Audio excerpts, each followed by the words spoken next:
realidade de quem vive o dia a dia da nossa região. Saúde, educação, meio ambiente, turismo, empreendedorismo, direitos e as vozes que ecoam dos bairros de Mato Grosso.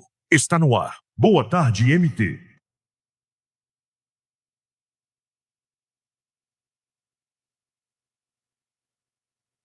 Bom, boa tarde, Mato Grosso. Quartou, né? Vamos falar assim. Hoje, dia 1º de abril, ano do 4 de 2026. Hoje, o podcast tem o privilégio, o prazer de receber Dr. Julier Sebastião. Só uma foto. Só um histórico rapidinho, pessoal. Ele iniciou a sua carreira de juiz federal em 1995. Você me conserta. Sim. Ele deixou o cargo em 2014, cerca de 18 a 19 anos como juiz federal. Foi candidato a prefeito de Cuiabá em 2016 pelo PDT e em 2020 pelo PT. Foi candidato a deputado federal em 2022 pelo Partido dos Trabalhadores. Doutor José, as palavras iniciais é com você. Bom, boa tarde, Mato Grosso, boa tarde a você, Luizão, aos nossos amigos aí, internautas que nos assistem aqui. Tá? Dizer o prazer de retornar aqui a essa bancada, já estive Aqui você pode ficar sócio. Já estamos aqui como sócios aqui do Luizão, né? E de poder debater com os nossos conterrâneos, os nossos mato-grossenses, os problemas do nosso Estado, as questões políticas e institucionais do nosso Estado, e sempre com a sua valorosa mediação e contribuição.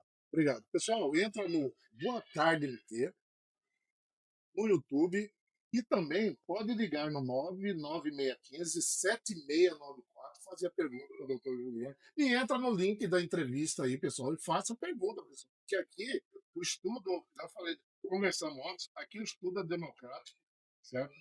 Perfeito é só Deus, pessoal. Mas a gente procura ser bem transparente, né? Como o doutor Juliano, como juiz, né? Como pessoa, como advogado é também, né? Com todo respeito a todos também, né? Doutor Juliano, tem alguns temas aqui. Vamos começar assim. O que está acontecendo aí no mundo? Que é triste, né? Sim. O colapso do sistema financeiro e socioeconômico com a guerra do Irã e os Estados Unidos e a sua influência na comercialização do petróleo. Olha, nós vamos traduzir esse texto, como diz uma frase maior, para algo que nós chamamos de crise mundial, uma crise econômica mundial decorrente de uma guerra, tá? Promovida pelos Estados Unidos e por Israel contra o Irã e que está repercutindo, inclusive, no nosso diesel de cada dia, no nosso aumento dos combustíveis, do querosene do avião, enfim, uma crise global causada por um presidente nos Estados Unidos instável, com formação autoritária, né, quase um ditador já nos últimos dias. E hoje diz que ele ia fazer um pronunciamento, né? Sim, diante do que está acontecendo no mundo e principalmente diante da repercussão interna nos Estados Unidos, como aqui também aumento de combustíveis, inflação, com lá uma peculiaridade também, com seus militares sendo mortos e feridos em uma guerra por procuração, né? Uma guerra de escolha, como os analistas internacionais têm dito. Né? Ou seja, o que os Estados Unidos fizeram de mal para o mundo, fizeram, como diz assim, com gosto desta vez. Né? Ou seja, trouxeram um presidente que, desde o ano passado, tem atacado sistematicamente o Brasil. Vide as tarifas de quase 50%, 100% dos outros, os produtos exportados pelo Brasil para os Estados Unidos. A interferência direta dentro da democracia brasileira, ou seja, chantageando o Supremo Tribunal Federal em relação ao ex-presidente Bolsonaro e o processo de volta, ou seja, a partir dali, daquele momento, ficou claro para o Brasil que o Brasil precisa se afirmar soberanamente, afirmar a sua soberania perante os Estados Unidos, como fez o presidente Lula durante as tarifas, ou seja, travar o bom combate, defendendo a soberania brasileira, o mercado brasileiro, os empresários brasileiros, os trabalhadores brasileiros. Então, dentro dessa crise global, se insere esta guerra por procuração, uma guerra de escolha nos Estados Unidos. Né? A gente pode traduzir aqui como o nosso cuiabanês, meter o mundo e os Estados Unidos no mato sem cachorro. Né? Então, essa é a nossa crise atual. Pessoal, e também lembrando que o doutor Julier Sebastião, ele é pré-candidato a deputado federal, viu? Por Mato Grosso. Né? Lembrando disso. Oh, obrigado. E aí, esse aqui, fala para nós, doutor, que tá uma vergonha, um escândalo do Banco Master. Olha, eu vou até falar sobre essa questão do Banco Master, mas eu vou falar sobre uma questão também, só para fechar Fica à essa questão do vontade, fica à diesel, vontade. é que o governo brasileiro, ele produziu na Petrobras a redução do preço do diesel e impediu o seu aumento. Agora, os governos estaduais, e Mato Grosso se encaixa nesse perfil, nada fizeram para conter o preço do diesel e dos combustíveis em geral em decorrência da guerra. Ao contrário, aliás, eles aumentaram taxas, mantiveram as mesmas taxas, ou seja, prejudicando a população mato-grossense, tá? Juntamente com a população brasileira. E no que se refere ao Banco Master, vamos dizer assim, só vou te falar com uma música que tinha da abertura lá da novela, que passou agora o remake, lá da. Me surgiu o nome aqui agora da novela, que tem a Bela Campos, que é o remake, dizendo que não nos convidaram para esta festa. Entendeu?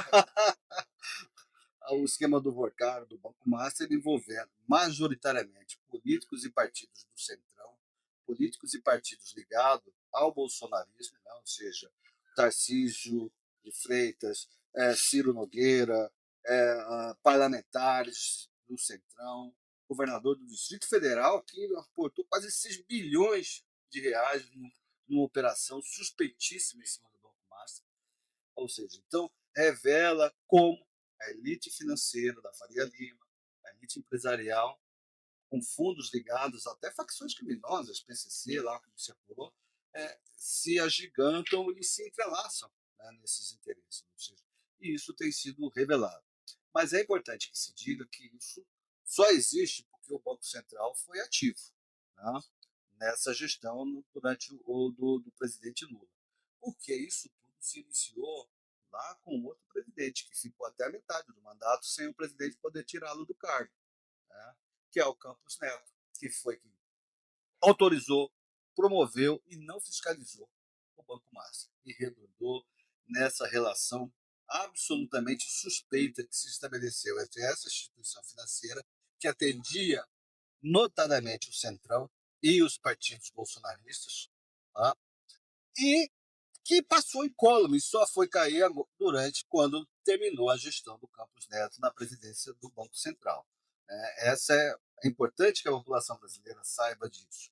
E que, inclusive, com artimanhas para se aprovar medidas no Congresso Nacional, por exemplo, aumentando o crédito para esses bancos, para que pudesse socorrer o Banco Master, ou seja, um papel absolutamente questionável de membros do Parlamento brasileiro na atuação, na proteção do Banco Master.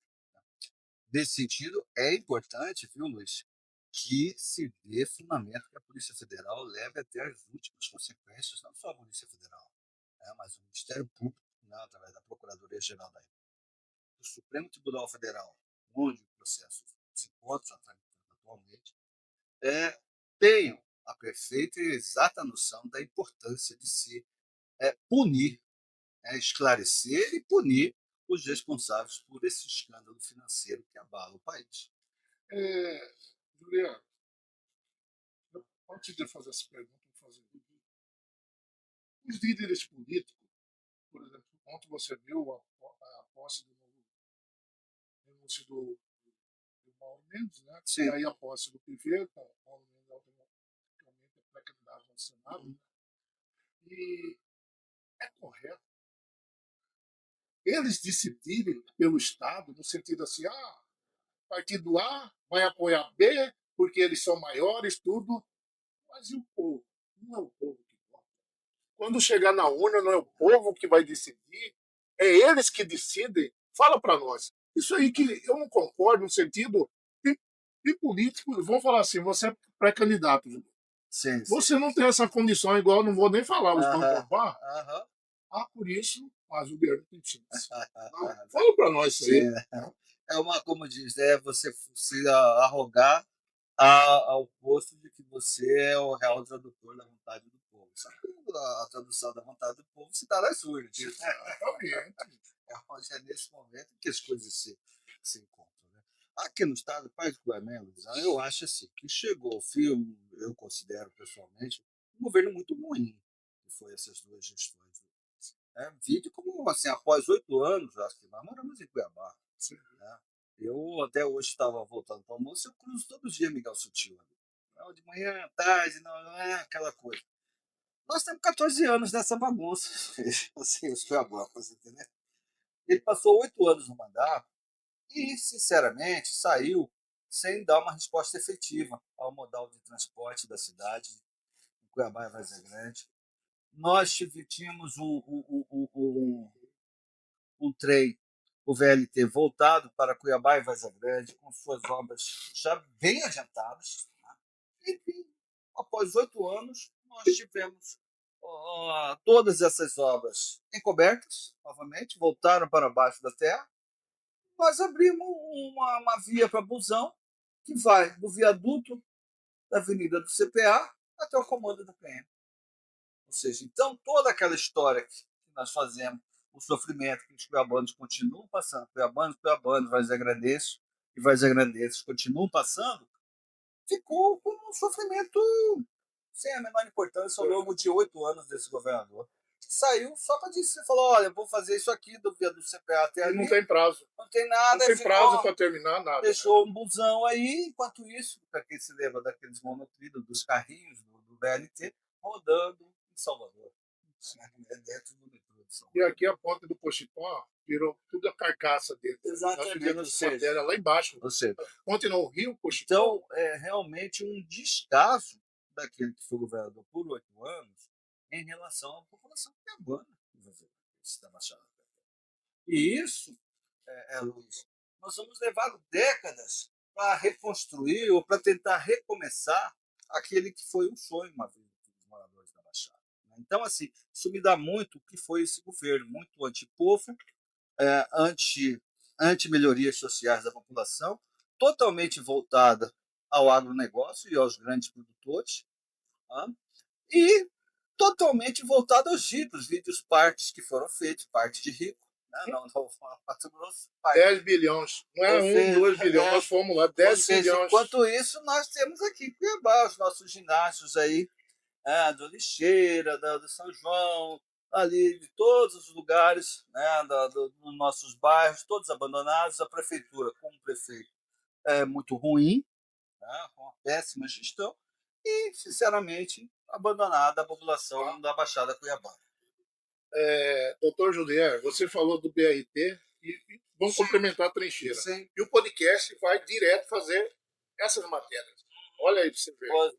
Isso aí foi 2 semanas atrás. Cuiabá vive hoje um grande desafio no trânsito, por causa das obras do BRT. Em vários pontos da cidade, motoristas enfrentam congestionamentos, desvios e muita paciência para conseguir seguir o caminho. O podcast Boa Tarde MT foi às ruas mostrar de perto essa realidade que milhares de cuiabanos enfrentam todos os dias. Nossa equipe esteve na região da Prainha, um dos pontos mais movimentados da capital. Ali o trânsito está intenso praticamente em qualquer horário do dia. Motoristas precisam redobrar a atenção e, muitas vezes, enfrentar longas filas para conseguir passar pelo trecho. Também fomos até a Avenida do CPA, onde em um dos trechos a obra do BRT já foi concluída. No local já é possível observar como ficou a estrutura e como o trânsito começa a se reorganizar após a finalização dessa etapa da obra.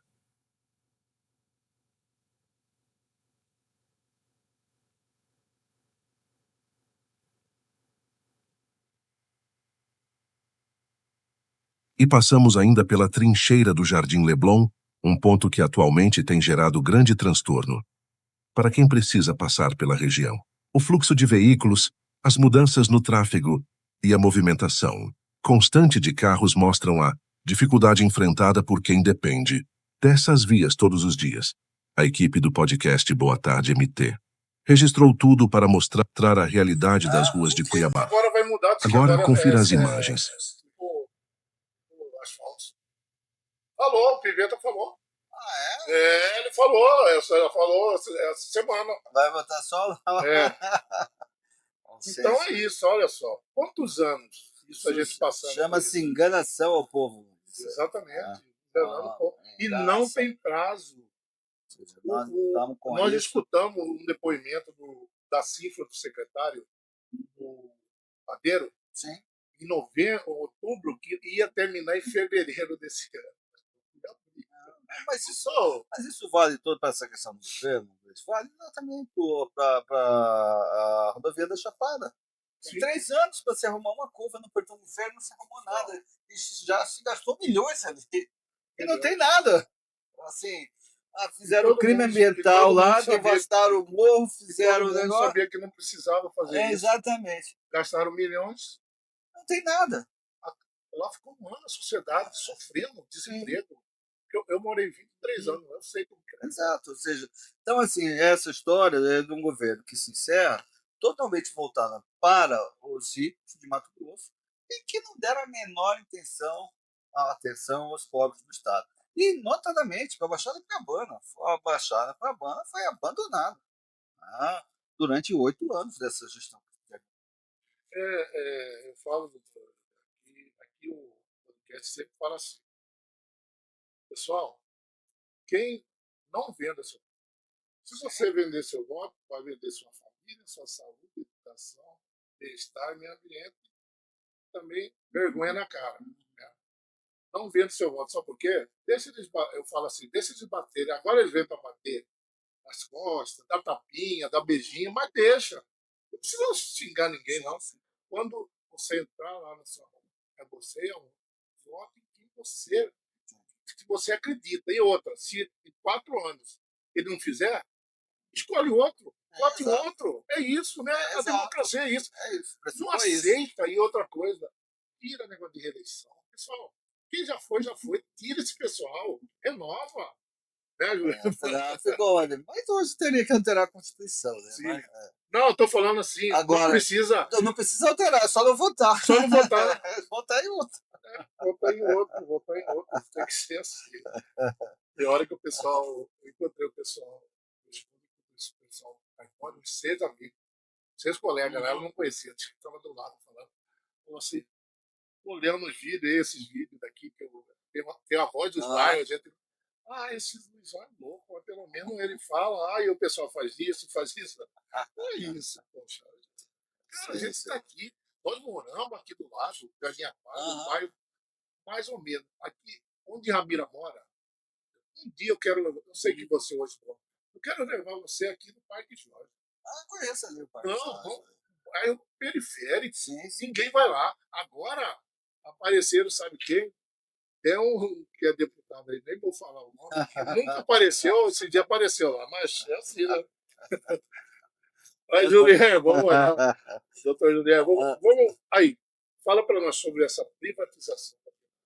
Olha, a questão, primeiro, a Petrobras é uma estatal ainda brasileira, né? Ela não será privatizada no governo Lula, né? Na hipótese do governo Bolsonaro tentou fazê-lo, não fez, mas privatizou a distribuidora, a BR Distribuidora.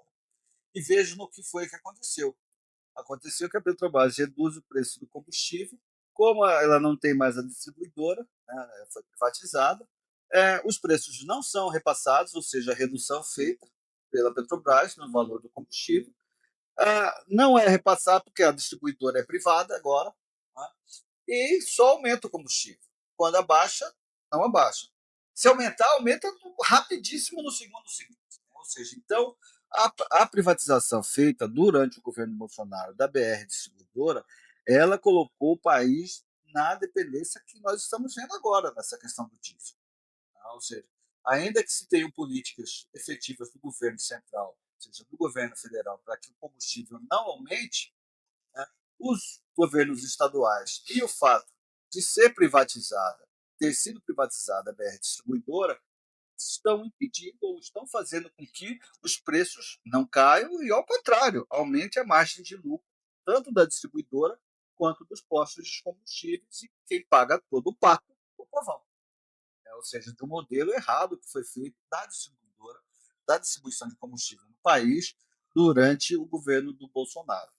Tanto que acho que uma das questões principais hoje, dentro de qualquer programa de governo, né, para frente, nesse próximo mandato do presidente Lula, é justamente reverter essa situação da privatização que foi feita da distribuição do serviço de combustível.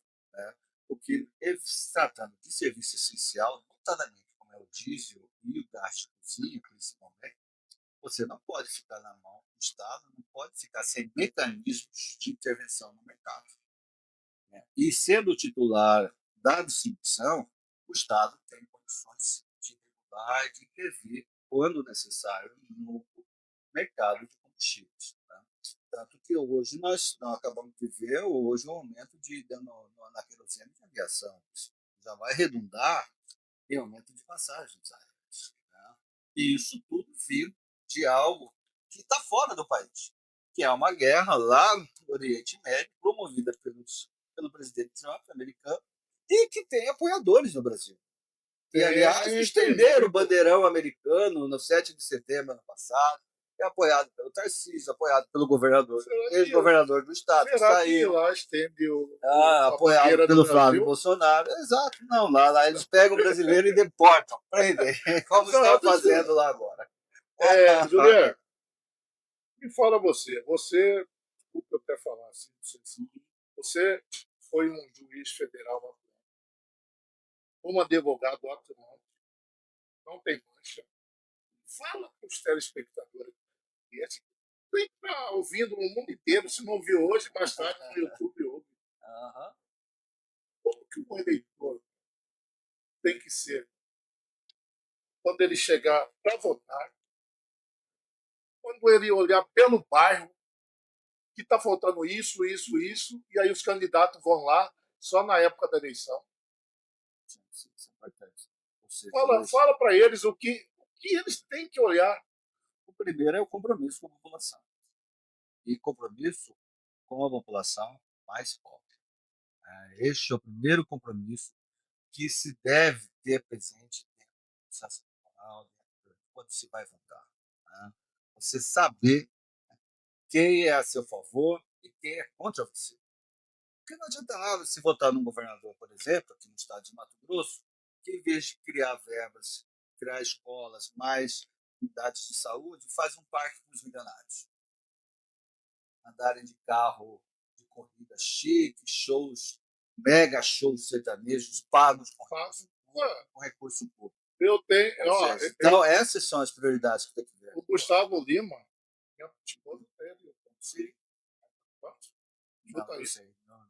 Não, foi do Gustavo Lima um dia e o Alok, não. 1,5 milhão, Gustavo Lima. Ou seja, O Alok foi 1,2 milhões. De graça, foi de graça. Com as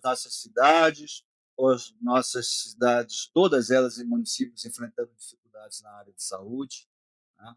Enfrentando dificuldades na área de transporte, enfrentando dificuldades na área da segurança, enfrentando dificuldades as mulheres mato-grossenses, violência, o estado mais violento do país em relação às mulheres, ou seja, verbas públicas que poderiam ter sido direcionadas para políticas públicas, para políticas sociais. Então, aí voltando naquele seu questionamento inicial, é ver quem defende a população mais pobre, a população que mais precisa, as prioridades de políticas públicas de saúde, de segurança, de proteção da mulher, proteção das nossas crianças e adolescentes, proteção de renda, proteção de empregos, ou seja, e segurança. Todos precisam de segurança. Todos. Tá?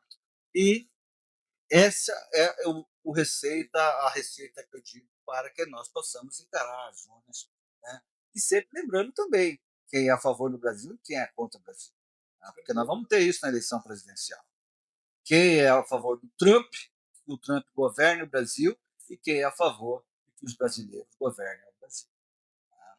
Essa é impressionante que a gente tenha chegado em 2026 com um quadro bem claro desse, com brasileiros achando que o cabeça laranja lá americano é melhor presidente para o Brasil do que o Brasil.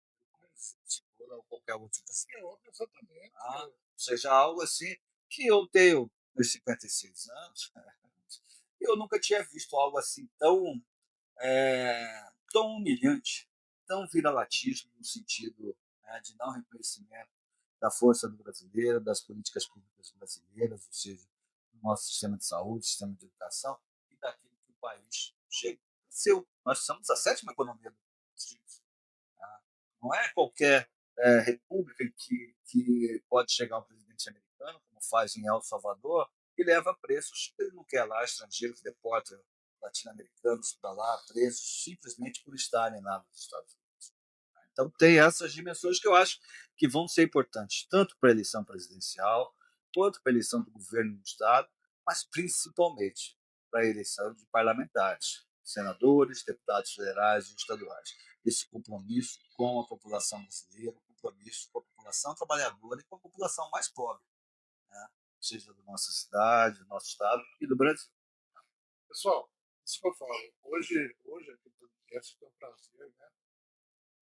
Teve o prazer de receber a doutora Juliana, sua assessora, Gabriela, Gabriela, e falar. Nós tivemos uma lição de soberania do nosso país, sobre política e outras coisas. Vocês vão assistir. Se não assistiu no YouTube, vai estar ouvindo.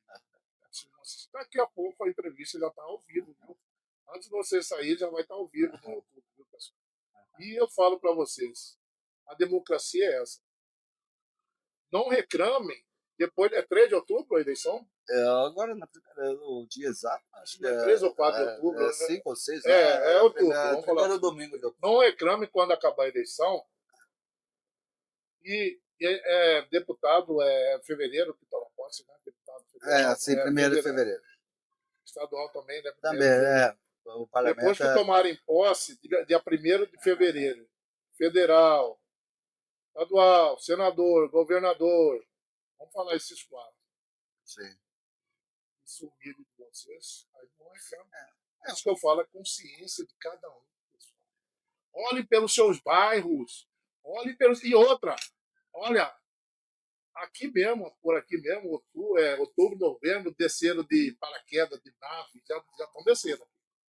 Mas olha, quem está vindo desses bairros 3 anos e pouco? Um ano antes da eleição aparece aqui, pessoal. Tenha consciência. Pelo amor de Deus, né? Fala para nós. Não, e nós estamos precisando mudar um pouco, viu, Sim. Luiz? Assim, porque eu vou ser bem concreto, não é fazer crítica por fazer crítica, mas a bancada federal, hoje, ela não tem nenhum deputado, na prática, acho que tem um só, que tem interlocução com o governo federal. Todos os demais não tem nenhuma interlocução com o governo federal. Então, assim, eu uso dizer que não trouxeram um prego para o Estado até agora.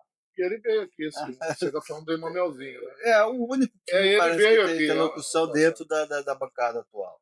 Ou seja, o Estado, com a nossa. Nós temos 8 deputados federais e 3 senadores, ou seja, uma bancada federal de 11 membros, em que esses parlamentares não têm interlocução nenhuma com o governo central, ou seja, como é que nós vamos fazer? Eu gosto sempre de lembrar, por todos os problemas que nós já tivemos e tal, mesmo a história da Copa do Mundo, que os investimentos que Cuiabá tem foram decorrentes do governo federal na Copa do Mundo, em 2014. E o Estado conseguia dar vazão e ter interlocução com o governo federal. Por isso teve até a Copa do Mundo com esses investimentos. E eu faço o contraponto com 2027, nós vamos ter a Copa do Mundo de futebol feminino no país. Cuiabá ficou de fora como sede, mesmo tendo estádio, estrutura de Copa do Mundo, ficou de fora. Por quê? Porque não tem estrutura política mais nesse sentido. É um prefeito que é contra as mulheres, não tem políticas para mulheres, é um prefeito que se governa pelo TikTok, que não tem políticas públicas, a cidade está abandonada, que faz oposição por fazer oposição ao governo federal, que debocha do presidente da República, debocha do governo federal, que debocha de políticas públicas federais. Tinha até um governador que só falava de Bolsonaro, tudo era Bolsonaro, Bolsonaro, Bolsonaro, que nunca mandou um prego para Mato Grosso.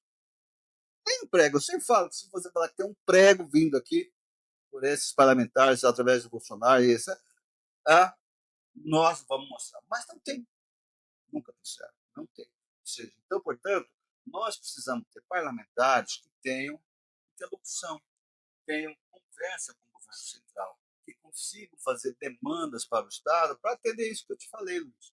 As pessoas que mais precisam, as pobres do Estado, os trabalhadores do Estado, que atenda a classe empresarial do Estado naquilo que o Estado precisa, e o Estado Tem que ter efetivamente também, né? tem um Ó, potencial muito grande do ponto de vista de produção, ou seja, então, que faça essa interlocução. E não agentes políticos como o ex-governador e o prefeito que se colocam apenas como aqueles eh, polos que fazem a dita polarização, ou seja, falam mal por falar mal, fazem oposição por fazer oposição, e, na verdade, deixam o Estado sem interlocução com políticas públicas federais. Né? Isso, sem dúvida nenhuma, é algo que a população mato-grossense, nossos conterrâneos, nós todos temos que ter presente. então, hoje tivemos aulas em vários sentidos, né? O doutor Judier Sebastião, ex-juiz federal, também advogado, atuante, né? E pré-candidato a deputado federal por Mato Grosso pelo Partido dos Pelo Trabalhadores. Partido dos Trabalhadores. Só isso. E as palavras finais, doutor? Então, nós vamos agradecer primeiro, Luiz, a você pelo convite. Eu sempre sou grato de E vir aqui aqui. para Eu gosto de vir aqui na nossa Copema, aqui, Opa, nosso bairro Copema, aqui, conversar, aqui é bom. dos bairros antigos e E bem aqui nós estamos na tradicionais. Rota do Peixe, Sim, na Rota do Peixe, São do Gonçalo. São Gonçalo Beira Rio, enfim. É sempre bom falar com os seus telespectadores, com os nossos internautas, com os nossos acompanhantes. É falar com o eleitor mato-grossense, né? E dizer que a federação, né, o PT, o PV, o PCdoB, o PSD, sem dúvida São vão 4 trazer. partidos. São 3 mais o Mais o PSD. PSD. Ah, tá. Estarão trabalhando, sem dúvida, propostas de um governo, para o Estado de Mato Grosso, que atenda a isso que eu falei, ao mais pobre, aquele que mais precisa, a nossa produção e ao nosso trabalhador. E, com certeza, também os nossos pré-candidatos a deputado estadual, deputado federal e senador, né? Ou seja, hoje liderado pelo nosso ministro Fávaro. Pessoal, muito Então, obrigado. muito obrigado aí a Muito todos aí obrigado. pela atenção aí, Bom retorno. para nós todos. Uma boa tarde a todos aí, um abraço.